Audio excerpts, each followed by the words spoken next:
Okay, boxing fanatics, welcome to the 17th episode of the podcast. Once again, I'm joined by Mr. Oscar Pick. Oscar, when Ekow Essuman was announced as an opponent for Josh Taylor, I actually initially thought that this was a bit of a risky move. Um, Ekow Essuman is, it's fair to say, a solid welterweight and actually quite a big welterweight at that. And even though he hasn't got any like worldly accolades, hasn't really been world champion or anything like that, I think he's like very well respected. So when the fight was announced, I think part of me, if I'm being honest, part of me was thinking he could actually pull off the upset. And well, that's exactly what happened. Ekow Essuman causing quite a big upset last night, beating Josh Taylor via unanimous decision in Glasgow. Um, and yeah, I mean, capturing the best one of his career. What's your initial reaction to Esserman? Yeah, beating Taylor quite convincingly. Yeah, I was of a similar mind frame to you, I think, when the fight was announced, but more so because, I was so to put it into perspective, I actually predicted Esserman to win on points, and I wrote that in my preview for the fight, and I felt like that was a little bit of a bold claim because I saw, most people were picking Taylor, but I went with my gut instinct, which isn't always correct, but it was that time, and I just thought to myself, it wasn't so much Esserman Esserman being kind of, a top welterweight, which I don't think he is. Like, I think, you describe him right. He's a sturdy, Mhm, solid sort of campaigner mhm, who is above British level, but he's in that sort of no man's land between maybe British level and fringe le world level. Like, I don't quite know where to put him in that kind of bracket. But obviously, as you say, he's a competent fighter nonetheless. And I think for me, it was more Taylor's injury history that kind of made me swing in Esserman's favour. Let's not forget with Taylor, one of the biggest reasons for his inactivity, where he's only fought once every year for the past, I think, 3 or 4 years, is mhm, because he keeps getting injured. It's just that simple. I mhm, mean, one I think was a foot injury. I think he's had a leg injury in the past, and then I believe his rematch with Jack Catterall was postponed because of pressure in his eyes. There was some heightened eye pressure, which is quite, a concerning injury when you think of, especially the damage around his eyes last night.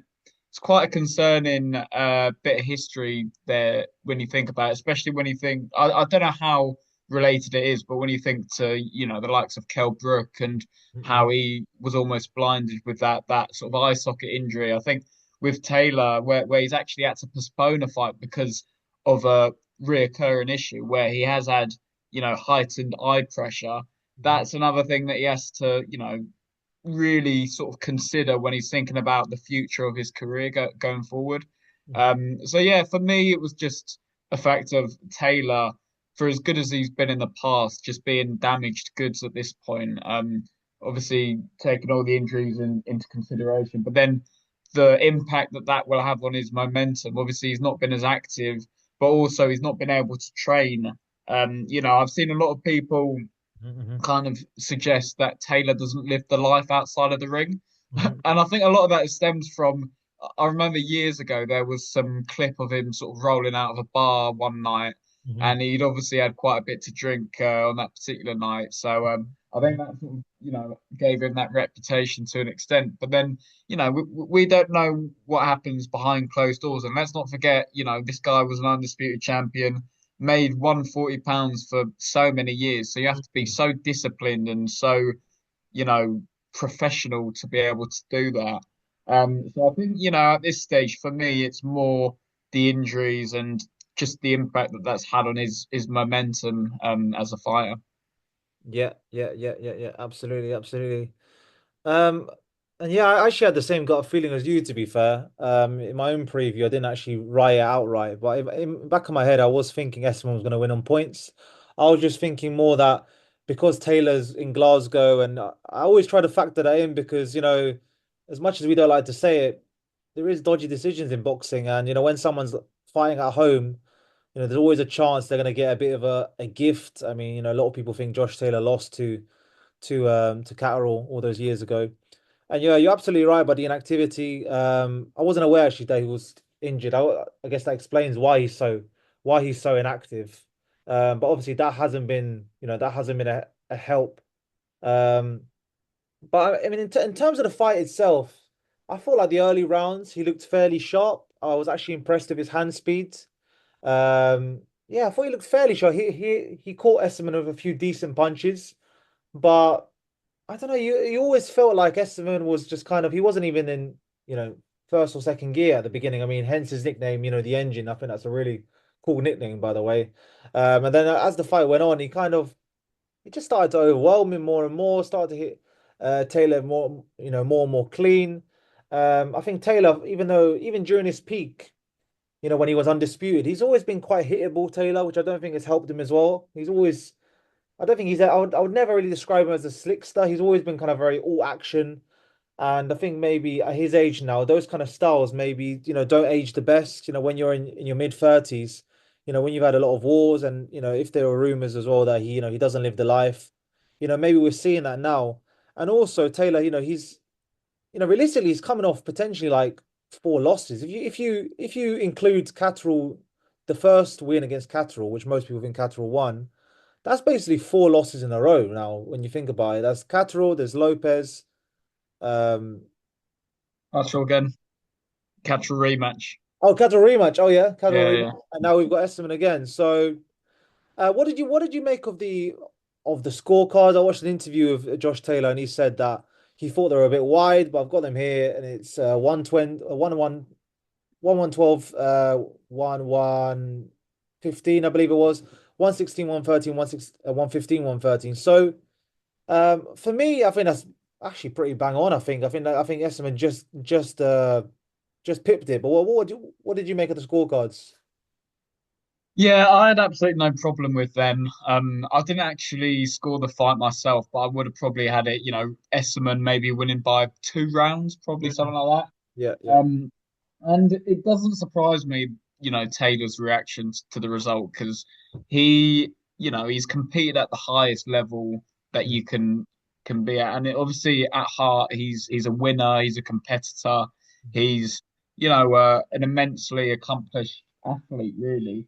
mm, So for him to suffer his fourth defeat essentially on the bounce, mm, he's almost got to find a way to kind of not make excuses, but almost lie to himself. I think a lot of fighters do this where mm, they have such high expectations of themselves. So when all of that comes crashing down and mhm, they're faced with the reality that they have actually lost, it almost doesn't quite compute for them. I think that was the case with Taylor, where he was still collecting his thoughts after the fight, and that's why you shouldn't really be interviewing people fighters after a fight because their emotions are all over the place. They might even be slightly concussed. I'm not saying that Taylor was, but I'm saying that happens, quite a lot.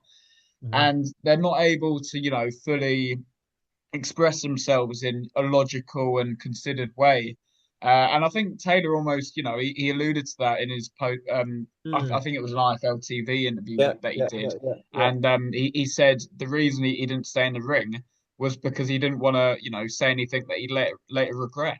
And yeah, you've yeah, seen so many outbursts from, fighters in the past. Everyone sort of yeah. brings up that Anthony Joshua one Oh in yeah, the yeah, yeah. Usyk rematch, Mm, and he obviously didn't want to be a victim of that, which you can't really blame him. I think, when these fighters have just, gone 12 rounds, 12 hard rounds like he did, and then suddenly they've got a microphone, shoved in their face. uh, It's a little bit, it doesn't quite add up, and I don't know. There's obviously a time and a place for interviews. And I think this is why, like, in a totally other discussion, this is why maybe the approach from the media needs to be slightly different. But that's a whole different conversation altogether. yeah, But yeah, yeah, from Taylor's reaction, I think I knew where he was coming from, and as I said, it didn't really surprise me that he kind of he thought that he won when we all know that he didn't.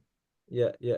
Well, it's funny you say that about interviewing them after the fight. I mean, it's probably not the best thing to do, but I think for the media it's actually good because you're more likely to get better quotes and better clicks because, like you said, when they're just fresh off a fight, their adrenaline's still up, and that's where you're gonna get stuff which kind of yeah, it's not good for them, but it's good. I guess it's good for the media, I suppose. Um, yeah, I mean. Yeah, I think fighters always have this kind of delusion about them, don't they? And I understand why, because obviously boxing is such a hard sport, and I think you almost need to be a bit deluded in order to be successful, really. And it's very subjective as well. It's probably one of the most subjective sports out there. Obviously boxing probably has to find a way to make it less subjective in the future. So yeah, there was no surprise, but obviously, we're not going to say the R word, robbery, obviously not. Esserman definitely, I think most people would agree he deserved to win. In terms of Taylor's actual performance, what could he have done differently? Because I'm looking at that fight, and actually, he was actually the taller man in there. They're both listed at 5'10", which is, I still think that's quite tall for a welterweight. A lot of welterweights 5'10", to be fair, but still, Taylor looked taller than Esserman. Um, yeah, I mean, part of me thinks that even though it's not really him, could Taylor have, and the commentary was alluding to it a little bit as well, could Taylor have maybe just boxed a bit more on the back foot and let Esserman come to him and maybe counter punch on the back foot? Maybe that's just not Taylor. But um, I think like by coming forward and kind of closing the distance, it did kind of play into Esserman's hands a little bit. Esserman, that's kind of what he wants. He wants to get close, unleash threes and fours. Um, so yeah, what do you think, Taylor? Could Taylor have done anything differently to change last night? We know he's not. We know maybe he's not the same fighter, but as you alluded there, Esserman maybe he's not a world beater. So yeah, could he have done anything differently? Well, I think, one of the things about Josh Taylor is he's very versatile. Like he can adapt his style in a lot of different ways. So I think, he could have quite easily boxed on the back foot for a bit, and he might have had more success doing that. But as you said there, he's known for his, intensity and his tenacity on the front foot. He's very good at closing that gap with his feet. He's got, tremendous footwork, but that footwork is more advantageous to him when he's on the front foot and he's applying that pressure. I think we've seen that in most of his, notable performances, like against Jose Ramirez and Regis Prograis to an extent, where he likes to trade in the pocket, and he has a lot of success doing that. He always has done, and Hmm. obviously that worked really well for him in the early rounds, like you said. Hmm. And he was, he would have definitely been up on the scorecards after 5 or 6 rounds, Yeah, yeah. but his body just wouldn't allow him to sustain that intensity that he's been known for in past performances. I Hmm. think that is, that speaks of maybe his injuries in the past, whether he is or he isn't living the life outside of the ring, it remains to be seen, but maybe that is a factor. Um, and obviously the fact that he's 34 years old. I know Esserman's 2 years his senior, Yeah, yeah. but at the same time, he's not had the career that Taylor's had. He's Hmm. again, I don't want to keep bringing up his injuries, but I think it's an important Hmm. thing to mention.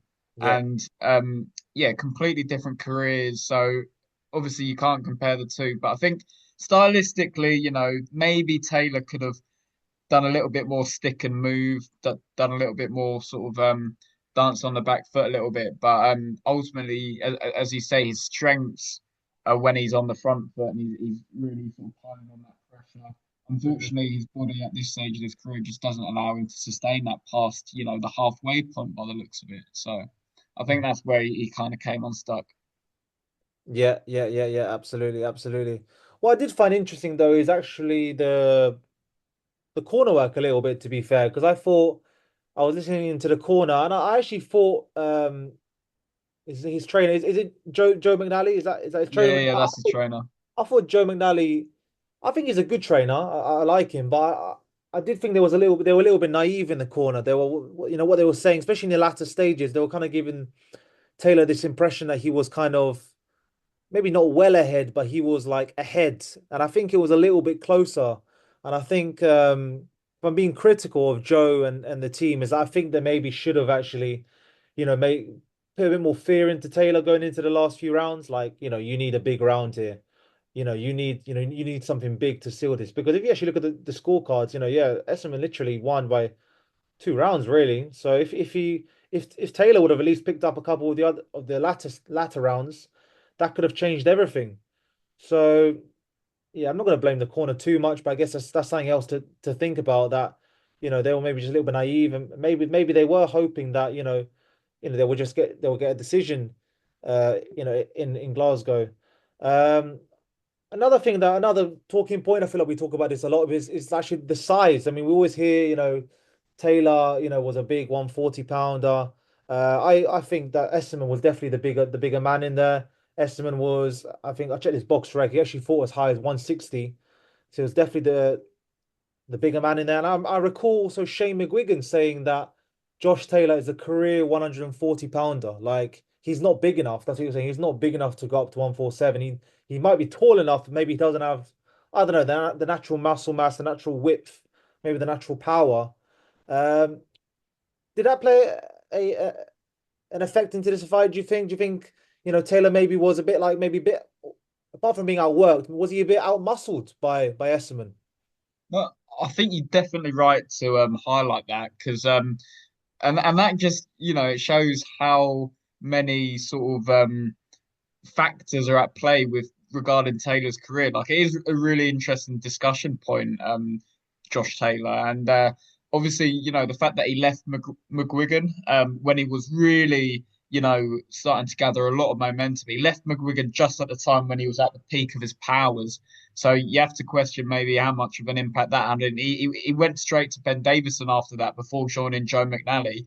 Who, Yeah. as you say, Joe McNally's a decent trainer, but for my money, Shane McGuigan's the best trainer in the country. So I Mm, don't think you can get, you can quite match that preparation that you get under him. But yeah, with his weight, I think McGuigan's probably got a good point where he's boiled himself down to the 140-pound limit for so long. mm, And he's even said in interviews where he just couldn't put on any muscle mass because when you're so tight at the weight, you mm, just can't afford to, have any excess mass on your body.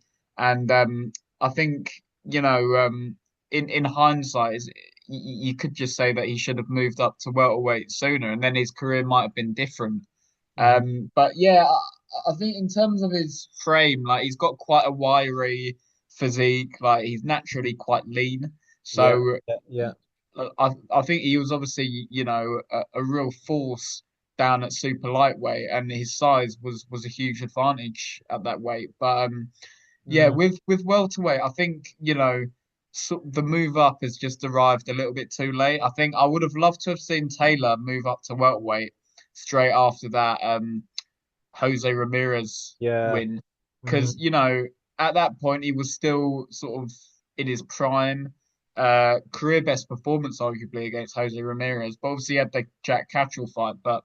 Even so, if he'd have moved up to welterweight at that time, who knows how many more years that would have added onto his career. So yeah, it's yeah. an interesting point to discuss for sure. And yeah, it's just another thing, I guess, with Taylor that you do have to kind of question, his weight, his size, how much of that was a factor on the night. Mm.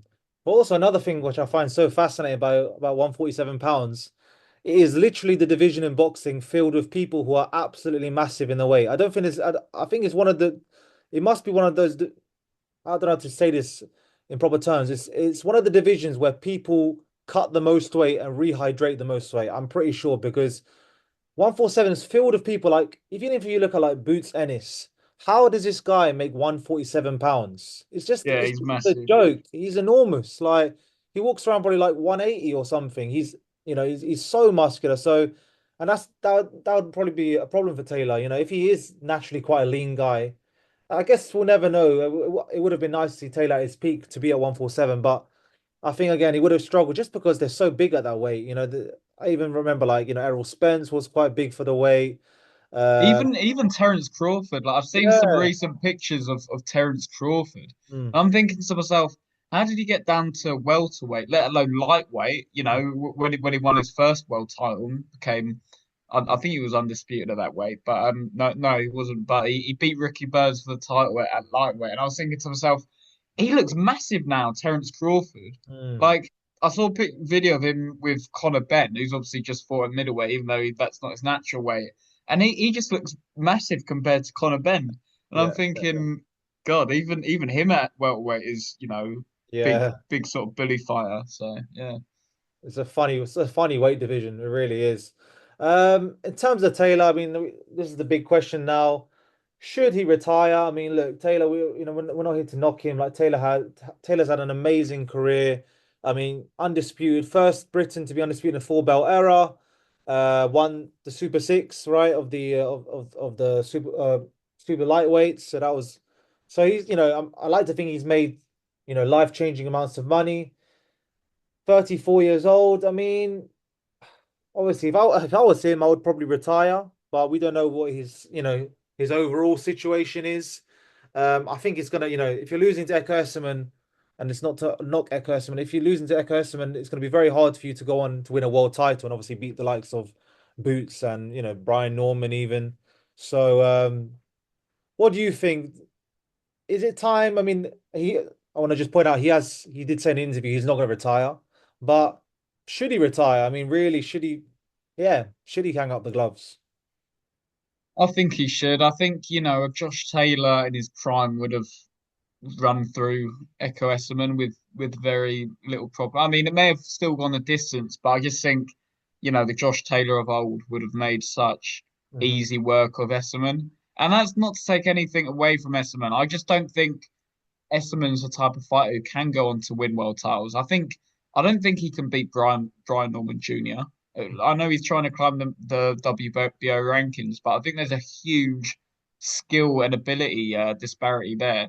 Like Essuman, as we said at the beginning, he's a solid guy, but he's got a ceiling. And I think Josh Taylor would have, he would have made quite easy work of him if that was a prime version of it himself. So yeah, I would like to see Josh Taylor retire. I think, Father Time's caught up with him.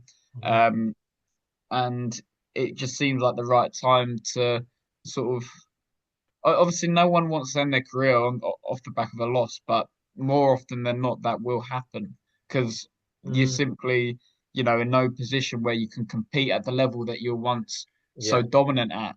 yeah. And I think with Taylor, I can't see him ever getting back to that level that he was at. So I think, if he can't drop down to sort of British title level and Mm, start, you know, yeah, extending his career for the sake of what? Like he's already achieved so much. You'd yeah, think that yeah. he's earned a decent amount of money from the sport. So, I think the time's right for him to end that career. No, as you say, what a career it's been. He's achieved a lot. I don't think he's got the plaudits that he probably deserves, really. The fact that he was the first undisputed undisputed British champion in the four belt era. Mm. This is just and the run that he went on with Regis Prograis, Jose Ramirez, Branchik. Um, Look, he was mentioned as a fight for Terence Crawford once. yeah, yeah. He was rated one of the best pound for pound And that would have been a good boxers. fight. That would have Mm, been a decent fight. Don't get me wrong, I think Terence Crawford would have beaten him, but that would have been a good fight. mm, Um, so yeah, I think obviously it seems like he will want to continue, just because he said in that interview, he didn't feel like he lost that fight. And it mm, goes back to the thing of, these fighters, there's an element of delusion there where he's trying to find ways to kind of, convince himself that he is still a top level fighter. But uh-huh. we all know that's not the case. So Yeah, yeah, yeah. As for Esserman, yeah, I just want to point out we're not knocking Esserman here. I think he comes across really like a really, really nice guy, to be fair. I love the way he comes across. And I think he's obviously worked very, very hard. And if I look like he does at the age of 36, I'll be ecstatic, What would you like to see for Esserman to do next then? I mean, I think for him, he would love to just get that world title opportunity. I mean, it would be interesting. I mean, he's coming off a big win. I mean, Josh Taylor, that's a brilliant win. I mean, that's going to look amazing on his records, win over Taylor. So I'm sure he would just want to go jump straight in. I mean, Brian Norman's maybe the obvious choice. Obviously, you've got Barrios, who's fighting Manny Pacquiao, and then we have Boots, who might move up to 154. Would you like to see Esserman fight someone in between, like maybe go like another level before world level and see what he does, or do you think he should just just put all the marbles in and just go for it. Fight Brian Norman if he can get it, and yeah, roll the dice basically.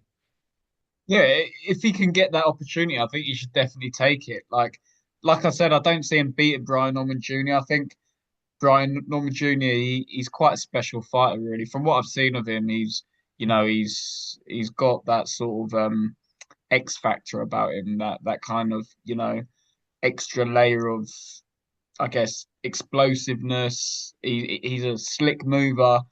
He's got it all really. Don't get me wrong. I think Boots is obviously a top man in that division, but Mhm. Brian Norman Jr., in equal measure, he's a very talented fighter, and I don't think Esserman is at that level. I think if he gets himself a world title shot, then that's a great achievement for him. But I don't see him becoming a world champion.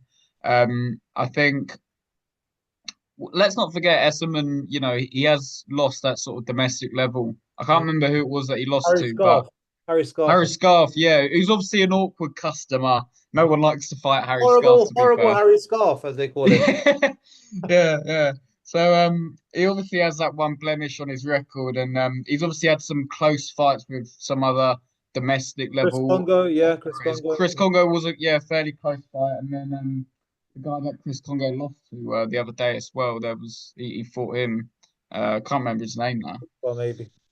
But yeah, so that when you sort of see previous performances, you kind of know what level he's at, and he's probably a bit above domestic level, but just because he's beaten a faded Josh Taylor, doesn't necessarily he's going to go on. Doesn't mean that he's going to go on to start winning world titles. I just think that's a bit beyond his level.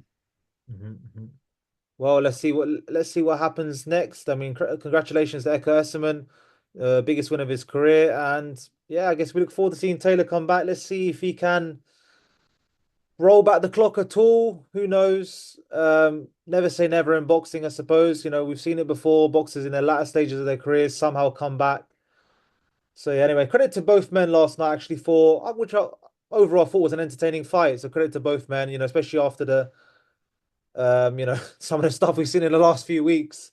At least that was I and thought it was entertaining. I was was entertaining actually for quite sure. surprised. I was almost expecting, a bit of a snooze fest, really. But yeah, it ended up being, as you say, I feel like I was saying to someone the other day, the past few months, there's not been that many, brilliant fights to kind of, Mhm. write home about. But this one, weren't like a particularly amazing fight, but it was definitely watchable. Like as you say, it was entertaining. So. 100%, 100%. No, it was a good fight. It was a good fight. Definitely, definitely. Credit to both men. All right, guys. Well, thanks a lot for listening as always. If you like this episode, please like, comment, subscribe, and yeah, we'll catch you on the next one. Cheers.